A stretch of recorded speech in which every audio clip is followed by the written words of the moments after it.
It was New Year's Eve 2019 when health officials in China admitted they had a problem. Health authorities have activated their most serious response level after an outbreak of a new type of viral pneumonia in central China.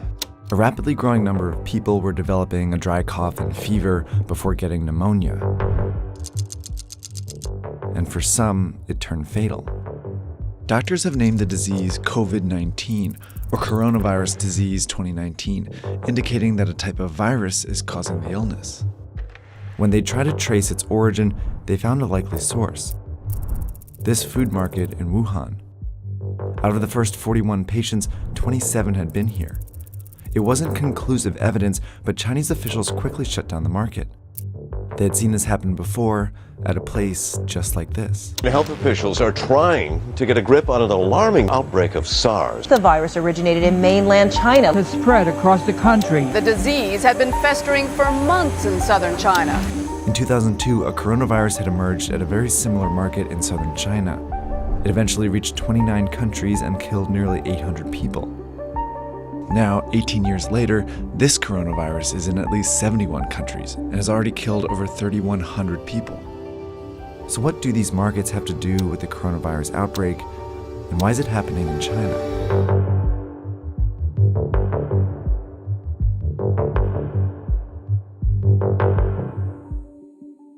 A lot of the viruses that make us sick actually originate in animals.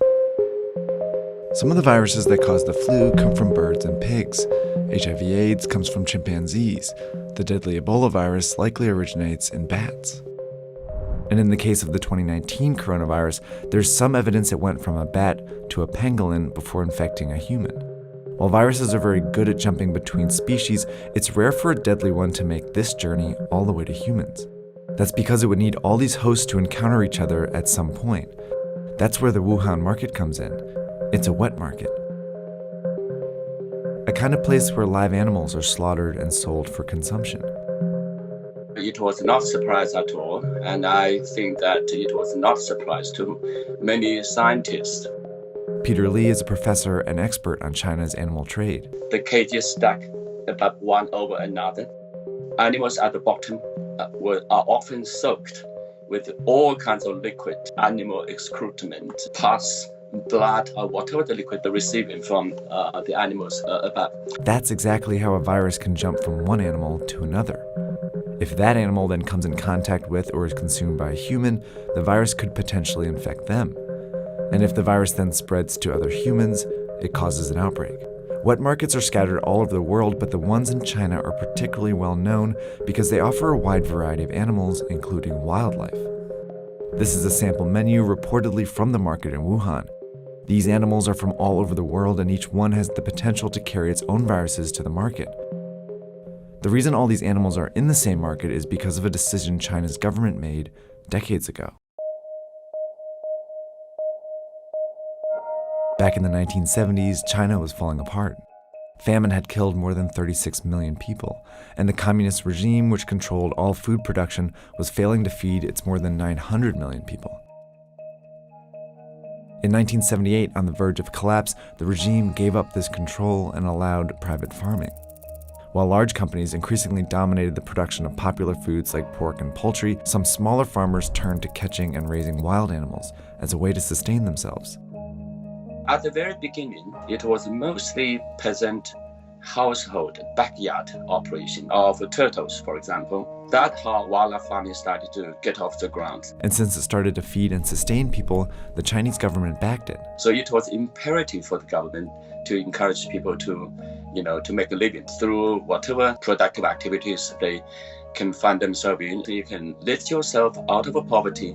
No matter what you are doing, that's okay. But then in 1988, the government made a decision that changed the shape of wildlife trade in China.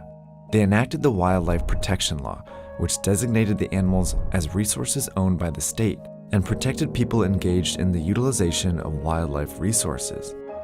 That's one of the most devastating problems of the law, because if you designate the wildlife as a natural resource, that means it is something you can use for human benefits.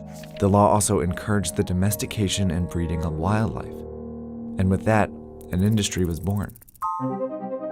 small local farms turned into industrial-sized operations.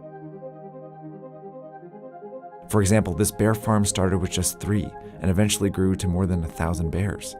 Bigger populations meant greater chances that a sick animal could spread disease. Farmers were also raising a wide variety of animals, which meant more viruses on the farms. Nonetheless, these animals were funneled into the wet markets for profit. While this legal wildlife farming industry started booming, it simultaneously provided cover for an illegal wildlife industry. Endangered animals like tigers, rhinoceroses, and pangolins were trafficked into China. By the early 2000s, these markets were teeming with wild animals when the inevitable happened. The latest on the deadly SARS virus, the worldwide death toll up again today. China has reported more than 1,400 cases of infection nationwide. It is what health officials have feared all along. In 2003, the SARS outbreak was traced to a wet market here in southern China. Scientists found traces of the virus in farmed civet cats. Chinese officials quickly shut down the markets and banned wildlife farming. But just a few months after the outbreak, the Chinese government declared 54 species of wildlife animals, including civet cats, legal to farm again. By 2004, the wildlife farming industry was worth an estimated 100 billion yuan, and it exerted significant influence over the Chinese government. Wildlife farming industry was tiny in China's gigantic GDP, but the industry has enormous lobbying capability. It's because of this influence that the Chinese government has allowed these markets to grow over the years. In 2016, for example, the government sanctioned the farming of some endangered species like tigers and pangolins.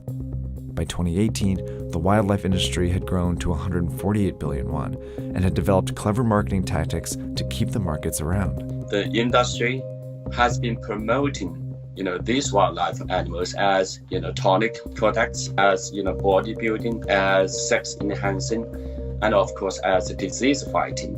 None of the claims can hold water.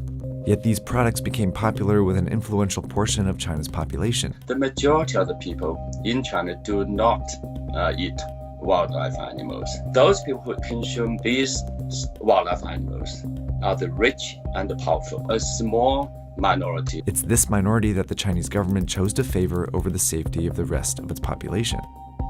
These parochial commercial interests of small number of wildlife eaters are hijacking China's national interest. Soon after the coronavirus outbreak, the Chinese government shut down thousands of wet markets and temporarily banned wildlife trade again. Organizations around the world have been urging China to make the ban permanent. Chinese social media, in particular, has been flooded with petitions to ban it for good this time.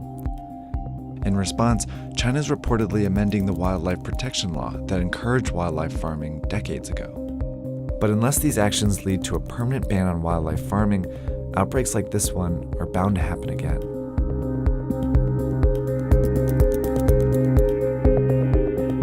For a bunch more information about China's wet markets, viruses, and wildlife, we have an episode on our Netflix show called The Next Pandemic Explained. It talks about why a coronavirus could spark the next pandemic and what the world's experts are doing to stop it. That's on our Netflix show Explained. Check it out.